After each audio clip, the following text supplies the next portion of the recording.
তাই তো বলি মানুষ এত মাটির হাঁড়িতে রান্না খেতে চায় কেন? ঢাকা শহরের ফুটপাথে হচ্ছে মাটির হাঁড়িতে করে হান্ডি বিফ খায় কেন মানুষ?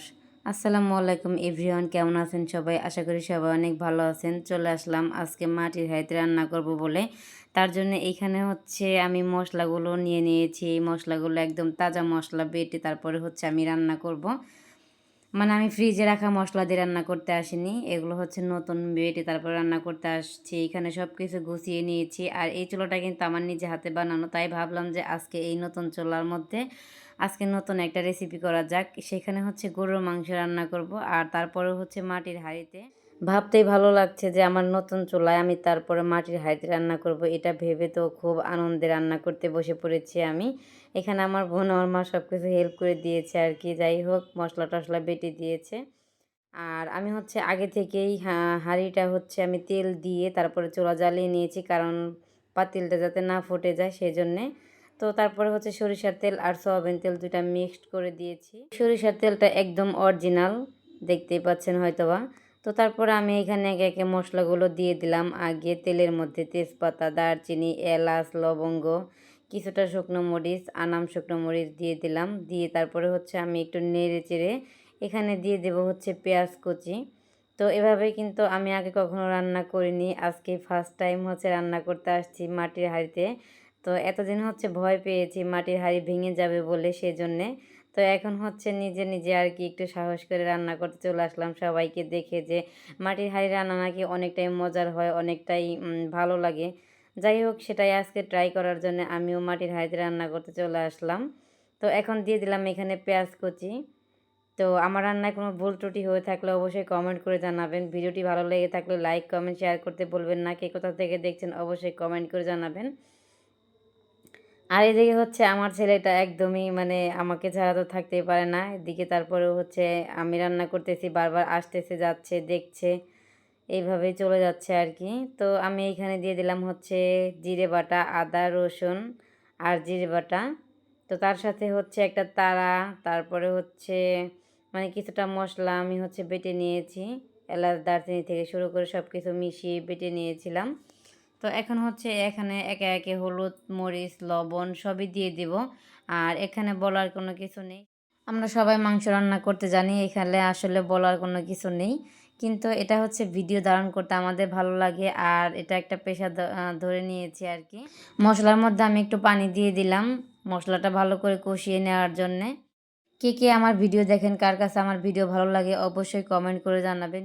আমার এই গ্রামীণ ভিডিওগুলো দেখতে অবশ্যই একটা ফলো বাটনে চাপ দিয়ে পাশেই থাকবেন পরবর্তী ভিডিও দেখার জন্যে। তো এখানে হচ্ছে সমস্ত মশলাগুলো আমার দেয়া শেষ, এখন আমি এটা ভালো করে কষিয়ে নিচ্ছি। দেখতেই পাচ্ছেন মশলার কালারটা কতটা সুন্দর আসছে, একদমই লোভনীয়, মনে হচ্ছে এই মশলা দিয়ে ভাত খাওয়া যাবে এরকম আর কি। তো তার মধ্যে আমি দিয়ে দিলাম হচ্ছে গরুর মাংস। তো আমাদের হচ্ছে ভাদ্রা বাজারে, এই বাজারে হচ্ছে প্রতি সপ্তাহে রবিবার আর বৃহস্পতিবার প্রতি সপ্তাহে হচ্ছে গরুর মাংস পাওয়া যায়। তো সেইখান থেকে আমার মা আমাদের জন্য গরুর মাংস এনে রেখে দিয়েছিল। তো সেটাই হচ্ছে আমি এসে রান্না করলাম। আমি আগে থেকে বলে রেখে দিয়েছিলাম যাতে করে রান্না না করে রাখে, আমি এসে রান্না করব, ভিডিও বানাবো দেখে তাই। তো যাই হোক, আমার মাংসের কালারটা কেমন হয়েছে অবশ্যই কমেন্ট করে জানাবেন। তো মাংসটা আমি হচ্ছে বারবার ভালো করে কষিয়ে নিচ্ছি অনেকটা সময় নিয়ে। এখন হচ্ছে আমি আলুটা দিয়ে দেব, আর এই আলু দেওয়ার কারণ হচ্ছে আমার ছেলের জন্যে। আমার ছেলে এতটা গরুর মাংস খেতে চায় না, ওর হচ্ছে দাঁতের ভিতরে ঢুকে পড়ে আর কি মাংস, সেই জন্য খেতে চায় না।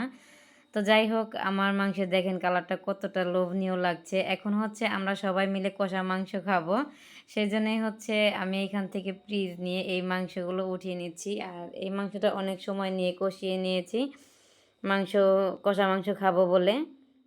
তো আমরা এখানে 4 জন মানুষ আছি, তাই হচ্ছে 4টে পিস উঠিয়ে নিয়েছি। আর আপনাদের ভাইয়ার জন্য হচ্ছে আলাদা করে রেখে দিব, ওর হচ্ছে কষা মাংস খুবই পছন্দের, তাই ওর জন্য এই যে এখানে আলাদা করে রেখে দিলাম। এখন হচ্ছে আমি এখানে পানি দিয়ে দেব পরিমাণ মতো সিদ্ধ হওয়ার জন্যে।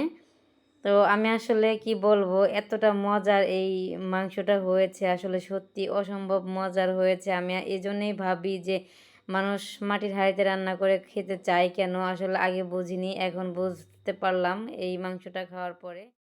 আমার ছেলেকে নিয়ে বসে পড়লাম একটু খাওয়ার জন্য। এদিকে হচ্ছে আমার বোন খাচ্ছে, আর এদিকে আমি আর আমার ছেলে দুজনেই খেতে বসে পড়েছি। তবে আমার ছেলে কোনো কিছুই ভালোভাবে খেতে চায় না, বিশেষ করে গরুর মাংস বা মুরগির মাংস যেটাই হোক না কেন মাংস খেতে চায় না। আর এই হচ্ছে আমার মাংসের শেষ রান্না। দেখতেই পাচ্ছেন কেমন দেখা যাচ্ছে, অবশ্যই কমেন্ট করে কিন্তু জানাবেন।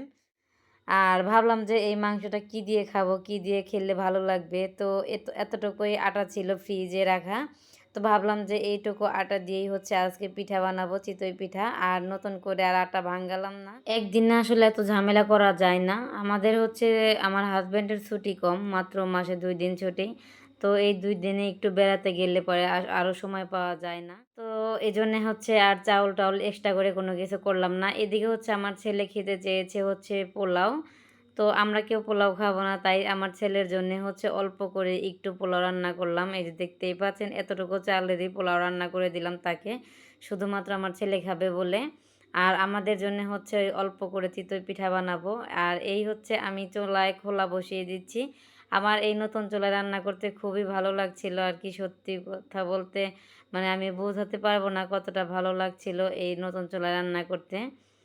তো যাই হোক, ভেবেছিলাম ফ্রিজে রাখা আটা এত সুন্দর পিঠা ভালো হবে কি না জানি না। তো পিঠা বানানোর পরে যে এটাই হচ্ছে আমার প্রথম পিঠা, তো দেখতেই পাচ্ছেন কতটা সুন্দর দেখা যাচ্ছে। পিঠা যদি ভালো হয় তাহলে মনে হয় যে সারাদিন ভরে বানাই। তো আজকের মতো এ পর্যন্তই, দেখতেই পাচ্ছেন এই যে আমার শেষ পিঠা বানানো। তো ভিডিওটা এ পর্যন্তই, ভিডিওটা আর বড় করব না। সবাই ভালো থাকবেন, সুস্থ থাকবেন, দেখা হবে পরবর্তী ভিডিওতে। ততক্ষণে সবাই ভালো থাকবেন, আল্লাহ হাফেজ।